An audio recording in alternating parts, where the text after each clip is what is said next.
Hello everyone, I am back with another Hamilton Explained in 10 minutes or less. This is Act 2. So, if you guys have not seen Act 1, that will be in the description below. But yeah, I had such positive reviews on the last one, so I decided why not do Act 2. So, disclaimer, I know a lot of the events in Hamilton the Musical are kind of jumbled up or not as accurate as they seem, but this is more as a musical if anyone wants to learn more about a musical to discuss it with their friends. But most of the facts are true. So it's kind of like a little thing. So let's get on with the video. So previously on Hamilton Explained in 10 minutes or less, in Act 1, they won the war against Britain and now they have independence and freedom. Hamilton is now Secretary of Treasury, Washington's the president. And basically Hamilton wrote 51 essays for the Federalist Papers, which is a series of essays defending the United States Constitution alongside James Madison and John Jay. They wrote 85 essays. And now 8 years later, 8 years has passed, and everything is going smoothly. They finally have everything. So this is 8 years after the war ended, and guess who's back? TJ, Thomas Jefferson. And he was in France for this whole time, so that starts some conflict between him and our leading man, Alexander Hamilton. He wrote the Declaration of Independence and then went to France to basically be our representation. So Thomas Jefferson just came back to Virginia, his home state, which will also arise some conflict. And all of a sudden, he is given this role as Secretary of State. So he takes it, of course, because he's Thomas Jefferson, and who doesn't want to work for the government and have this famous role? So he goes to New York, and here's our first cabinet battle. Basically, it's Hamilton's financial plan, and New York is in debt. So Thomas Jefferson is basically saying, why do we have to pay your debts? We're separate states now, we're all good. And Hamilton's like, well, we have debts because we don't get slaves to do all of our work. So of course, they both get in trouble. George Washington sends Hamilton home to work more on his financial plan because it actually is starting to show some promise and some future. So Aham goes home to his wife and his 9-year-old son, Philip. There, Eliza tries to convince Hamilton to take a break and go upstate where her father is living. And of course, he's working on his financial plan, so he can't.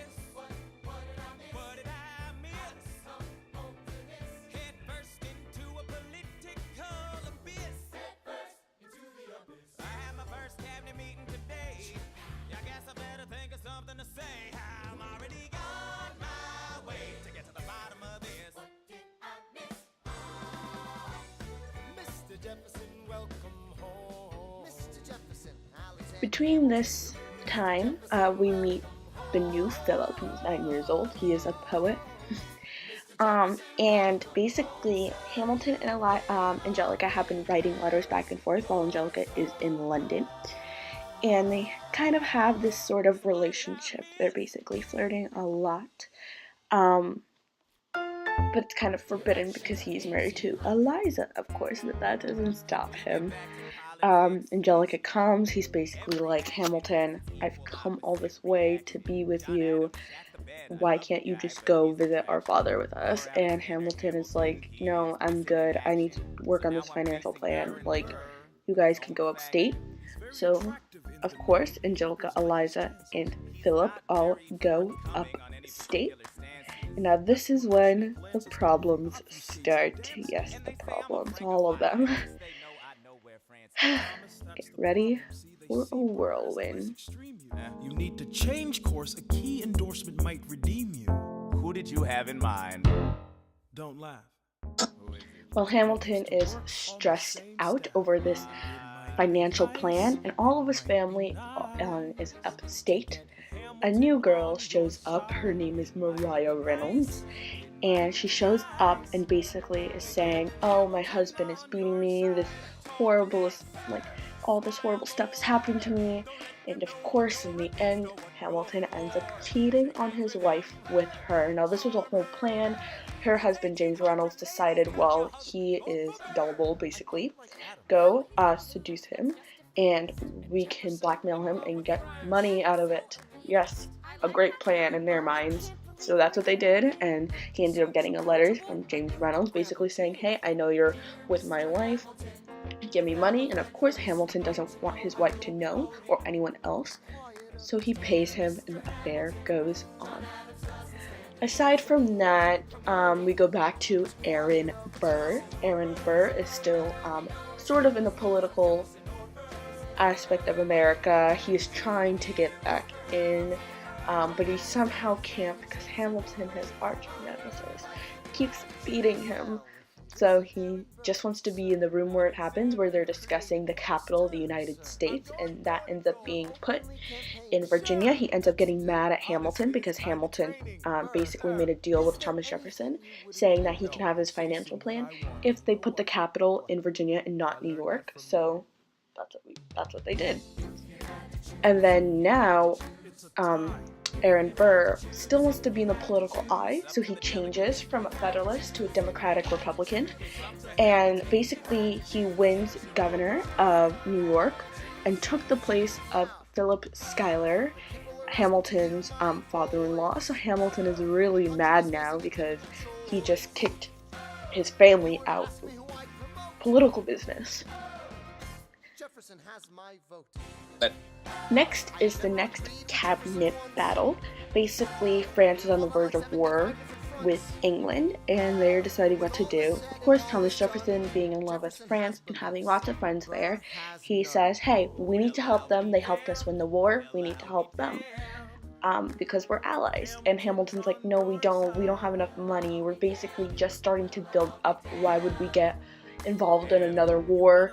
And of course, George Washington is on the side of Hamilton, and James Madison, Thomas Jefferson, and Aaron Burr are all very mad because he has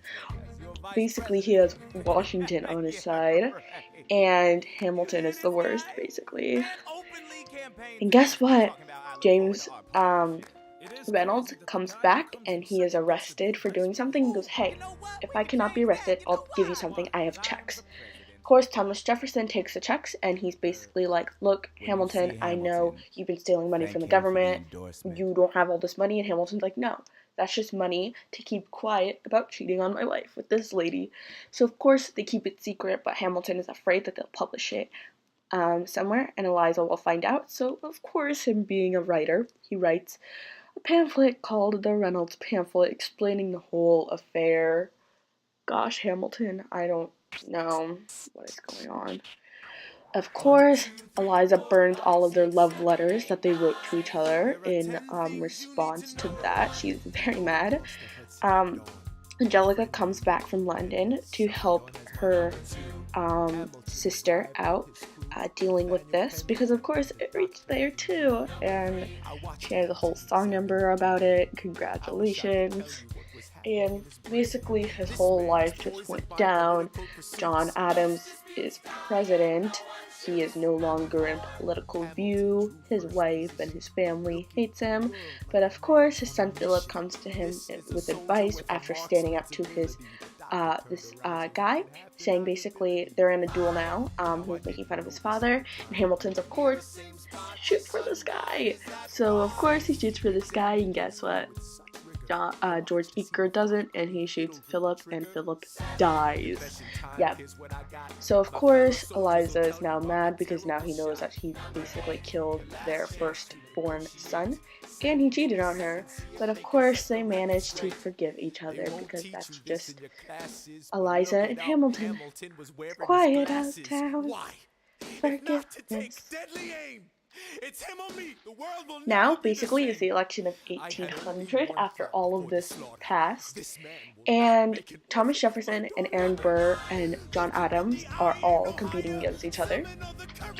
Thomas Jefferson wins, Aaron Burr doesn't, and Hamilton basically roots for Thomas Jefferson because he doesn't like Aaron Burr. And so Aaron Burr is now mad at him. They start writing letters back and forth, basically hate letters, saying, basically setting up a duel, and they do set up a duel. They go back and forth explaining the details of the duel and why they're dueling. Now, dueling was a form of courage and bravery back then, so there was a lot of duels, and so they wanted to show that they were brave, and they fought in a duel. On July 11th, 1804, they meet at Weehawken Dueling Grounds in New Jersey, right off the edge of New York City. Of course, Hamilton, not learning his lesson, aims for the sky, and sadly, Aaron Burr sees that he's wearing glasses, and he automatically assumes that he wants to take a perfect aim at him. So he shoots Hamilton in the side, and Hamilton dies on July 12, 1804, in Greenwich Village, in New York City, sadly. Everyone is sad, everyone is upset, especially Eliza, who just forgave him. Eliza now has to deal with all of her children dead, and she actually, fun fact, she actually was the last person to live that lived during the Revolutionary War. So she was 90 plus years, and everyone else that she basically knew was dead. And she was the only one who survived. She made an orphanage, the first private orphanage. She raised money for the Washington Monument. She looked at all his essays, etc., etc. She told his story, and then she died. So that's the end of this video. Who lives, who dies, who tells your story. If you have any suggestions, leave them in the comment section below. Subscribe, like, comment, and I'll see you all later. Bye. Somebody tells me you'd better gonna be president now. Never gonna be president now. Never gonna be president now. Never gonna be president now. Never gonna be president now. That's one less thing to worry about. That's one less thing to worry about. I came as soon as I heard.